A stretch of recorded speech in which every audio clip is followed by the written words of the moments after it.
मैंने दुनिया भर के संविधान पढ़ लिए मगर भारत के संविधान की टक्कर में दुनिया के किसी भी देश का संविधान नहीं है। यदि दुनिया के सभी देशों ने भारत के संविधान को अपना लिया तो मात्र 5 सालों में ही पूरी दुनिया में से गरीबी, अशिक्षा, बेरोजगारी और आतंकवाद हमेशा के लिए खत्म हो जाएगा। अभी तो आई हूँ मैं जमीन पर, आसमान की उड़ान बाकी है। अभी तो आई हूँ मैं जमीन पर, आसमान की उड़ान बाकी है। अभी तो लोगों ने सुना है मेरा नाम, उस नाम की पहचान बनाना बाकी है। मी इयत्ता 7वीची विद्यार्थिनी आहे। मी आज तुमच्या समोर प्रजासत्ताक दिनाबद्दल 2 शब्द सादर करीत आहे। सर्वप्रथम सर्वांना प्रजासत्ताक दिनाच्या हार्दिक शुभेच्छा। आजच्या कार्यक्रमाचे अध्यक्ष तसेच प्रमुख पाहुणे, माझ्या गावातील प्रतिष्ठित नागरिक आणि माझे वंदनीय गुरुजन आणि माझ्या विद्यार्थी बालमित्रांनो, आज आपण इथे कशासाठी जमलेले आहोत हे सर्वांनाच माहित आहे।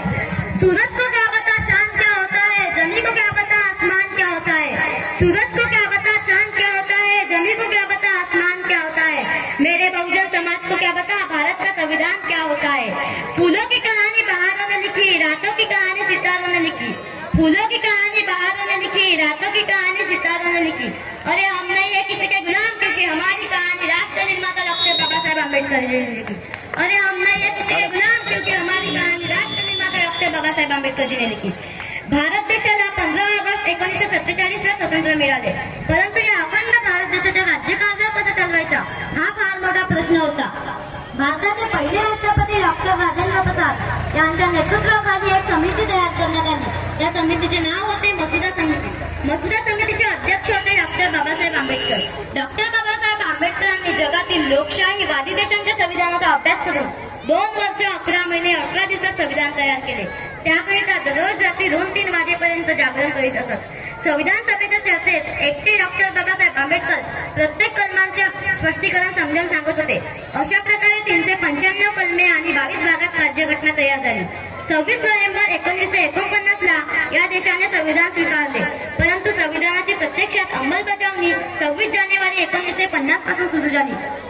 न्याय, स्वातंत्र्य, समानता आणि बंधुभाव या मानवतावादी मूल्यावर आधारित नव्या राज्य कारभाराची सुरुवात झाली।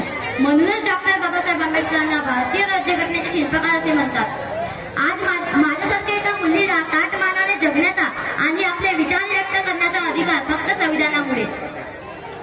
आज आपण प्रजासत्ताक दिनाच्या 75वा वर्धापन दिन साजरा करीत असताना भारतात अनेक बोलीभाषा आहेत। विविध जाती धर्माला संविधान रूपी एका माळेत गुंफून सुगंध लोकशाहीच्या संपूर्ण जगात दरवळत आहे। संपूर्ण जाती धर्माचे लोक आनंदाने नांदत आहेत। इसलिए संयुक्त राष्ट्र का महासचिव एंटोनियो गुटेरेस कहता है कि मैंने दुनिया भर के संविधान पढ़ लिए मगर भारत के संविधान की टक्कर में दुनिया के किसी भी देश का संविधान नहीं है। यदि दुनिया के सभी देशों ने भारत के संविधान को अपना लिया तो मात्र 5 सालों में ही पूरी दुनिया में से गरीबी, अशिक्षा, बेरोजगारी और आतंकवाद हमेशा के लिए खत्म हो जाएगा। अभी तो आई हूँ मैं जमीन पर, आसमान की उड़ान बाकी है। अभी तो आई हूँ मैं जमीन पर, आसमान की उड़ान बाकी है। अभी तो लोगों ने सुना है मेरा नाम, उस नाम की पहचान बनाना बाकी है। अभी तो लोगों ने सुना है मेरा नाम, उस नाम की पहचान बनाना बाकी है। इसी के साथ मैं अपने वाणी को पूर्ण विराम देती हूँ। धन्यवाद। जय हिंद, जय भारत, जय संविधान।